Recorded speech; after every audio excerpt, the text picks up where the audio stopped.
अब राम जी के अवतार के पहले रावण के अवतार की कथा है। कहे से बहुरी रावण अवतार। तब प्रभु अवतार कथा पुनि गाई। आइए राम जी के अवतार का प्रसंग सुने। सत्य के भरोसे जिनकी पताका लहराती थी, कई कई नरेश सत्य के तुम्हाराज,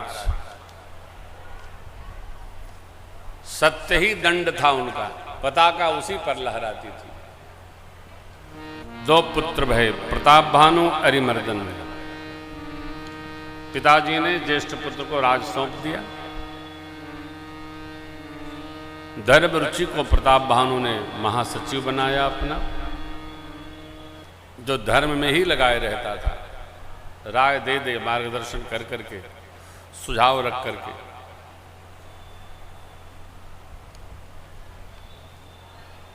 प्रताप भानु जब राजा बने, पूरी धरती प्रजा के स्वागत में उपस्थित हो गई। क्यों? राजा जब धर्मशील होता है तो पृथ्वी माँ उसके लिए सब कुछ धरती पर उपलब्ध करा देती है, सब कुछ उपलब्ध करा देती है। भारत भूमि धर्म भूमि है, पुण्य भूमि है, देव भूमि है, ऋषि भूमि है, वेद भूमि है, पौराणिक भूमि है, सब क्षेत्र पवित्र है, नदियों की भूमि है, देवताओं की भूमि है, ऋषि मंडली की भूमि है, संतों की भूमि है। किसी कोना में चले जाइए, कोई ना कोई महापुरुष आपको अवश्य मिलेंगे। वर्तमान भी मिलेंगे, भूत में भी आए थे और आगे भी आते रहेंगे। ये धरती अद्भुत है, उर्वरा शक्ति अद्भुत है, इसमें कमी नहीं।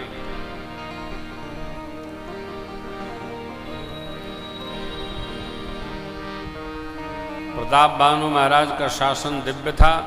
एक दिन शिकार खेलने के उद्यम में लगे और एक कपटी मुनि जो हारा हुआ राजा था, उनसे इनका संसर्ग हो गया, संपर्क हो गया, परिचय हो गया। कपटी मुनि कालकेतु नामक असुर का सखा था। उसके सैकड़ों स्वजनों को महाराज ने युद्ध में मार गिराया था।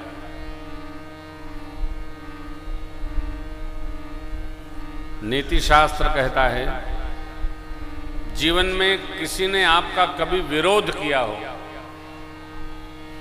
दोबारा मैत्री भाव बना रहा हो तो मित्रता करिए, परंतु सर्वकाल सावधानी बरतिए।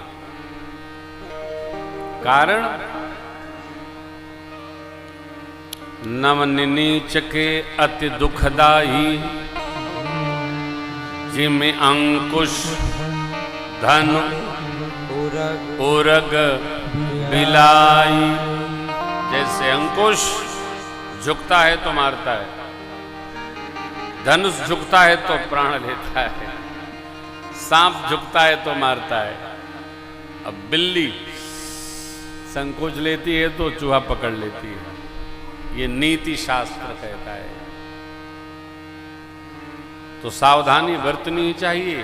प्रताप भानु जी महाराज सावधानी से चुक गए और वो तांत्रिक बनकर एक तनु ने कहा, जब प्रताप भानु जी ने इच्छा व्यक्त किया, महाराज आपका नाम, अरे सृष्टि जब से उत्पन्न भई तब से आज तक मैं शरीर बदला नहीं। अरे बोले ये भी संभव है क्या?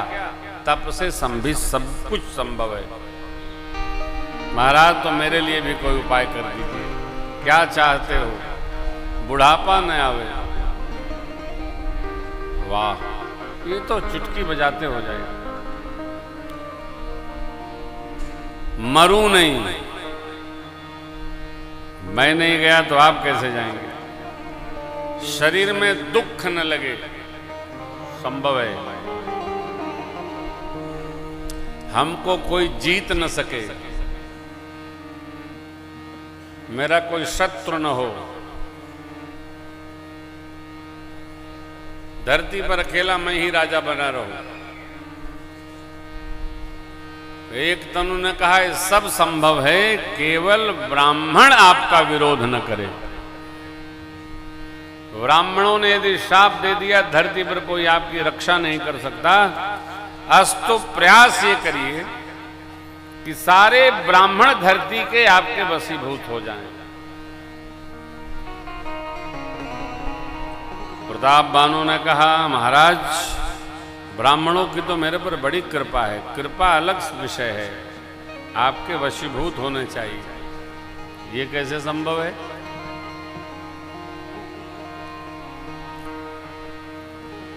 उपाय मैं बता देता हूं। मैं तो कहीं आता जाता नहीं, परंतु आपके कल्याण के लिए मैं आऊंगा। मैं आऊं, भोजन बनाऊं, जितने ब्राह्मणों का हम निमंत्रण दे वो खाएं, और उनके घर में फिर जो खाए, फिर उनके घर में जो खाए, ऐसे करके पूरी श्रृंखला बनेगी और सारी धरती के ब्राह्मण आपके वशीभूत हो जाएंगे। वाह महाराज, सेवक के लिए इतनी कृपा तो आप कर ही सकते हैं। और अपना परिचय प्रदान कर दिए। एक तनु ने कहा, आपको परिचय देने की आवश्यकता नहीं, मैं आपको जान गया, परंतु राजा को अपना भेद सर्वत्र छिपा के रखना चाहिए। आपने इस नीति का प्रयोग किया, मुझे बहुत सुंदर लगा, बहुत भाया। अब आप विश्राम करिए, हम रचना बनाएंगे और आपके कल्याण के लिए आपके यहाँ अवश्य आएंगे।